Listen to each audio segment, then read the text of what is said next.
A história que a gente geralmente aprende sobre o começo da Segunda Guerra Mundial parece simples, né? A Alemanha invade a Polônia e pronto, o mundo entra em guerra. Mas e se essa fosse só a última cena de um filme muito, mas muito mais longo e complicado? Nessa análise, a gente vai voltar um pouco no tempo para descobrir as verdadeiras origens, as origens globais do conflito mais devastador da nossa história. Então, vamos direto ao ponto. A resposta curta é não. É claro que 1º de setembro de 1939 é a data oficial, o marco do início da guerra na Europa. Mas focar só nisso é como chegar no cinema e ver só os últimos 10 minutos do filme. Para entender a história de verdade, a gente precisa sacar que o mundo já estava literalmente em chamas, muito antes dos primeiros tanques cruzarem a fronteira polonesa. Imagina só o mundo ali nos anos 30 como um gigantesco barril de pólvora. Já tinha um monte de incêndio pipocando por tudo que é canto, na Europa, na Ásia, na África. A invasão da Polônia, na verdade, não foi a primeira faísca. Foi, isso sim, o estopim final que juntou todos esses incêndios numa única e gigantesca fogueira global. Ok, vamos começar a mergulhar nisso. Nosso primeiro foco é a Europa, porque é lá que as sementes da Segunda Guerra foram plantadas, logo no finalzinho da Primeira. E essa citação aqui, olha, ela é a chave de tudo. A paz que foi declarada lá em 1918, na prática, foi só uma trégua. As tensões, as rivalidades, as feridas, nada disso foi curado. Só jogaram um pano por cima e tudo aquilo ficou ali, prontinho para explodir de novo e com muito mais força. E o ponto central de tudo isso, o famoso Tratado de Versalhes. A ideia era criar uma paz duradoura, mas o que ele fez foi humilhar a Alemanha.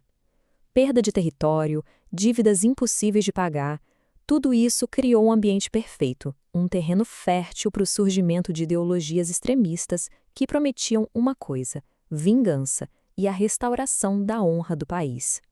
E essa escalada não aconteceu da noite para o dia, foi um processo lento, gradual. Começa em 22, com o fascismo tomando o poder na Itália. Aí em 36 a gente tem a Guerra Civil Espanhola, que virou uma espécie de ensaio geral para a guerra que estava por vir. Enquanto isso, a política de apaziguamento das outras potências só deixou a agressão do Hitler crescer sem controle, levando à anexação da Áustria em 38 e finalmente à invasão da Tchecoslováquia em 39. Aí ficou claro, a diplomacia tinha falhado.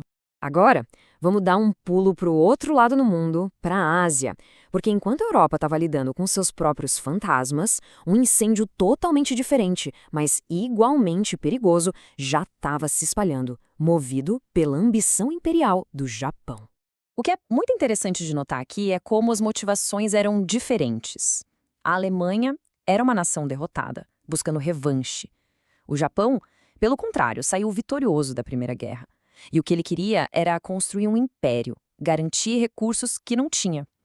E a maior diferença de todas está aqui. Na Alemanha, uma ideologia política tomou controle dos militares.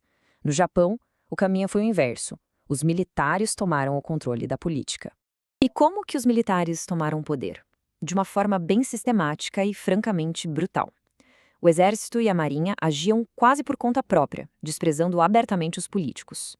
Foi na base da intimidação, com assassinatos e golpes, que eles calaram qualquer oposição. O momento decisivo foi em 1932, com o assassinato do primeiro-ministro. Aquilo marcou o fim do controle democrático e transformou o Japão num estado guiado puramente pela ambição militar. E aqui vem o ponto que muda toda a perspectiva. Enquanto o mundo ocidental olhava preocupado só para a Europa, uma guerra de proporções gigantescas já tinha explodido do outro lado do planeta, na Ásia. Olha só essas datas. Julho de 1937. Isso é mais de 2 anos antes da invasão da Polônia. Japão e China já estavam em uma guerra total. Batalhas como a de Xangai envolveram milhões de pessoas, entre soldados e civis, com uma brutalidade que o Ocidente só iria ver bem mais tarde. Mas a instabilidade não estava só na Europa e na Ásia. Outras partes do mundo também estavam fervendo, contribuindo para essa sensação de que o planeta estava prestes a entrar em colapso. Por exemplo, na África, a Itália fascista do Mussolini, naquela busca maluca por um novo império romano, invadiu a Etiópia em 1935. Foi uma guerra colonial extremamente brutal e a Liga das Nações não fez praticamente nada. A mensagem para o mundo foi bem clara: a agressão ia ficar impune. Enquanto isso, no Oriente Médio, as promessas de independência feitas depois do fim do Império Otomano foram simplesmente quebradas. No lugar da liberdade, o que veio foram mandatos britânicos e franceses. O resultado? Uma onda de revoltas nacionalistas jogando mais lenha na fogueira global. E enquanto o mundo todo pegava fogo, a maior potência industrial do planeta, os Estados Unidos, basicamente se isolou. As leis de neutralidade, na prática, deram um sinal verde para as nações agressoras. Era como dizer que não haveria ninguém com poder suficiente para pará-las. E é assim que todos os fios se conectam. As feridas da Europa, a ambição do Japão, a instabilidade colonial, nada disso eram eventos isolados. Eram todos parte do mesmo grande quebra-cabeça que estava levando o mundo inteiro para a guerra. Os últimos dias de paz, se é que a gente pode chamar assim, foram marcados por um cinismo impressionante.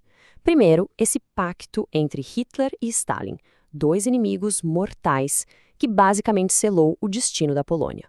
E logo depois, a desculpa totalmente fabricada para a invasão. E isso aqui mostra perfeitamente como a agressão foi calculada. A Operação de Gliwice foi um teatro de horrores. Soldados nazistas fingindo ser poloneses, usando corpos de prisioneiros como prova para criar um pretexto para a guerra, não foi um acidente, foi um plano. E então, às 4h48 da manhã, os canhões do Schleswig-Holstein abriram fogo. Naquele exato momento, o último pavio foi aceso. O fogo que já queimava em várias partes do mundo finalmente se juntou em uma única e terrível chama que iria consumir o planeta inteiro. No fim das contas, isso nos deixa como uma questão para a gente pensar. A Segunda Guerra Mundial não surgiu do nada em 1939. Ela foi o resultado de uma década inteira de crises interligadas ao redor do globo. E talvez a maior lição de todas seja essa. Conflitos que são ignorados e injustiças que não são resolvidas, bom, eles raramente desaparecem. Eles só ficam ali, esperando por um novo estupim.